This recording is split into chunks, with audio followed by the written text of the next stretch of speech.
Hi, my name is Sami from Corner Project Control Services. Schedule resource loading is a complicated process, especially for construction activities. It requires norms, quantities, productive hours, working hours, a lot of calculations, and time-consuming data entry into the schedule. In the scheduling assistant tool, we have integrated the norms, quantities, calculations, and the data entry. As a result, the planner doesn't need to do any calculations or data entry into the schedule. In this video, I will demonstrate how to use SAT for resource loading. I will use this schedule. In this schedule, as you see here, there is no budgeted man hours, all zero. And if I go to resource sheet, there is no resource in entire resource pool. So resource pool is clean, no resources, no man hours in this database. First step in SAT, I have to connect to the database and load the project. That is the SQL Server database. I will connect to that database easily. Connection has been established. Now I can load all the projects. This is the schedule that I have in the Primavera SAT resource loading. I will select this one and I load all the data for the resource loading. The data has been loaded and I can go for the next step.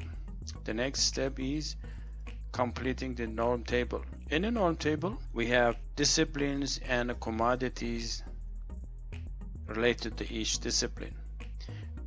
Civil and commodities, steel structure and some of the commodities. Piping also has some commodities. Mechanical, electrical, CNI, insulation, painting, and pre-commissioning. All of these commodities, we have unit of measure base quantities. Also, we have added the labor resources that we require to complete these commodities. The labor resources are in the second row, and at the end we have the machineries that we require for these commodities has been added as well. The norm man hours has been captured.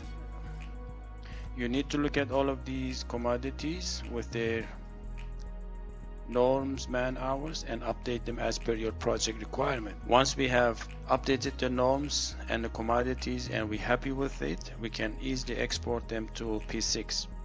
We just click on this button, export resources to P6. It takes a couple of seconds to load all of them into the P6.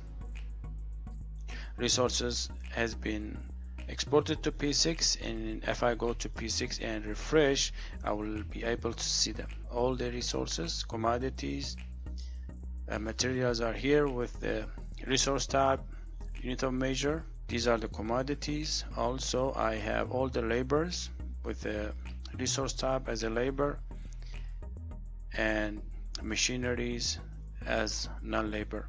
Now I can go to activities. In activities sheet, I have to create one activity, new activity. I will leave it as it is and assign all of these resources. I have to refresh to make sure everything has been saved. In SAT, I have to load all of these data. Data has been loaded and I can start with the resource loading process. To start with the resource loading, I have to copy all the activities that we have in the schedule, copy them all and paste them into the schedule sheets. I will clean up all the old data and paste them on activity ID. I can click on the format and outline to outline and format the WBS and activities. Format and outline has been completed and I have the grouping. Next step is inserting the row. I can insert rows manually or I can click on the insert row. I have to add in this window, I have to add the row number that I want to start inserting the row. I will start from the row number 7. So 7 I enter here and SAT start inserting the row under the activities. Rows has been inserted under the activities. As you see here, we don't have rows under the WBS, or if you have activity called new activity, there will be no row.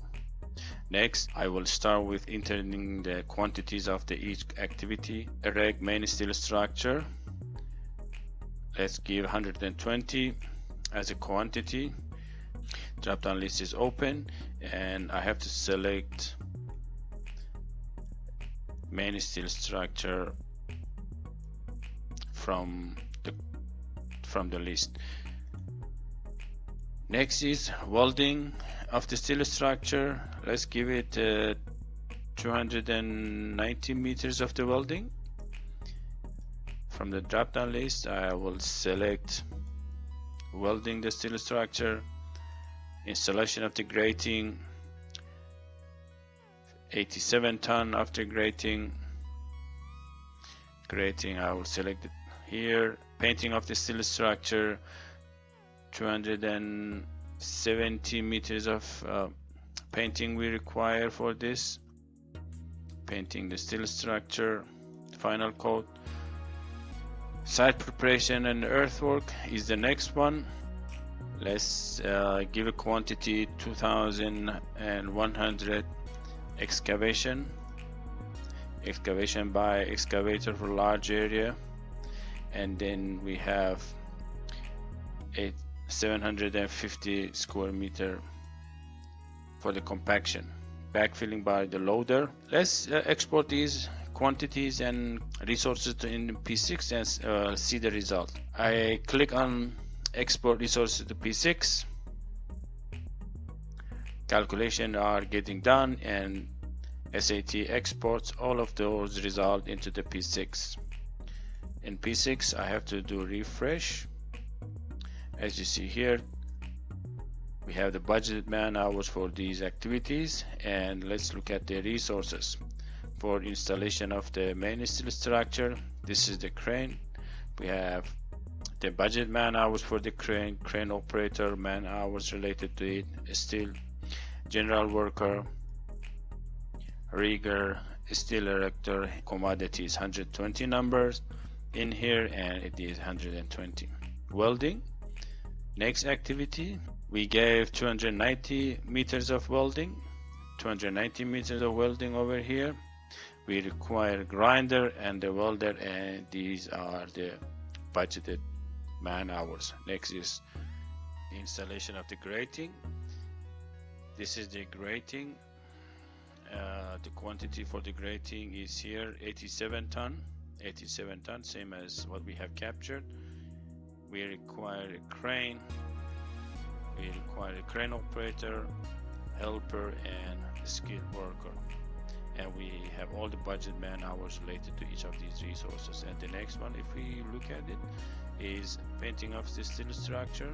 This is the quantity 270, exactly the same number, and we require a painter and 810 man hours for the painter. And next is site preparation. We have two quantities as we have added, and both of them are captured in here with all the budgeted units. We can continue with adding all the quantities under each of these activity, and then click on the export to the P6 button, and we will have resource load schedule at the end. So as you see here, the process is very simple and easy. We capture the quantities, and then we select the commodity that we have from the drop down list.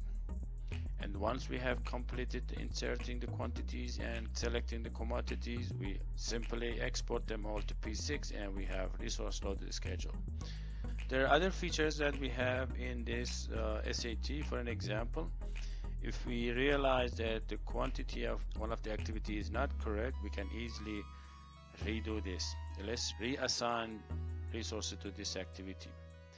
So I have to first remove these old resources from the activity and press F5. For reassigning the resources, I must delete this activity that has been added by SAT and then update the quantity. Let's say this is 190, and after that, if I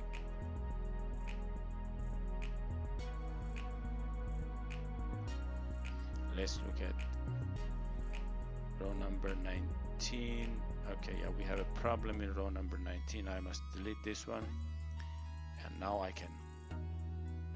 Okay, now I refresh in here, and the quantity that we have had in here 190.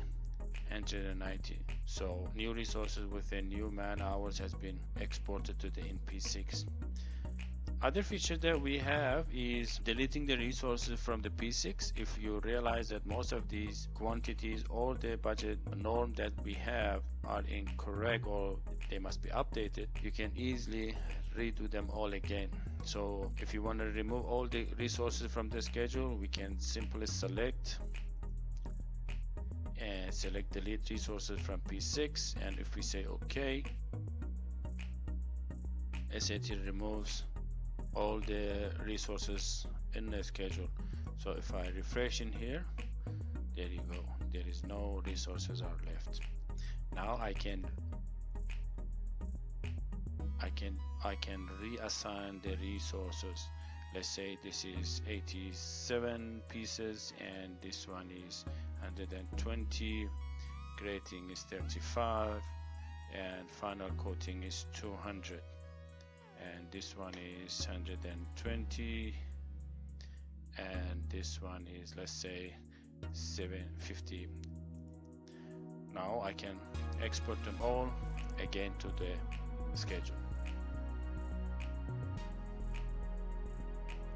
If I come back to schedule and refresh, the new resources are updated and assigned into the P6. Resources are not assigned to this activity. Let's check why. I haven't deleted these two activity IDs, so I will delete them and then export to P6. So if I go to P6 and refresh, let's see, resources has been exported into site preparation and earthwork activity. We gave 120 and 50 as a quantity. 120 and 50 are updated over here, and all the laborers and non-labor units that we require. There is one more feature that I forgot to speak about. It is productive hours and working hours. If you have a 12 hours site working hours, and then you have 10 productive hours or 9 productive hours, you will update them over here, and then the calculation will be based on the productive hours and the working hours. Yeah, this is it. I hope you have liked it. Please let me know if you have any comments. I'll be happy to answer your questions and comments. Okay, until next video, thank you very much. Bye.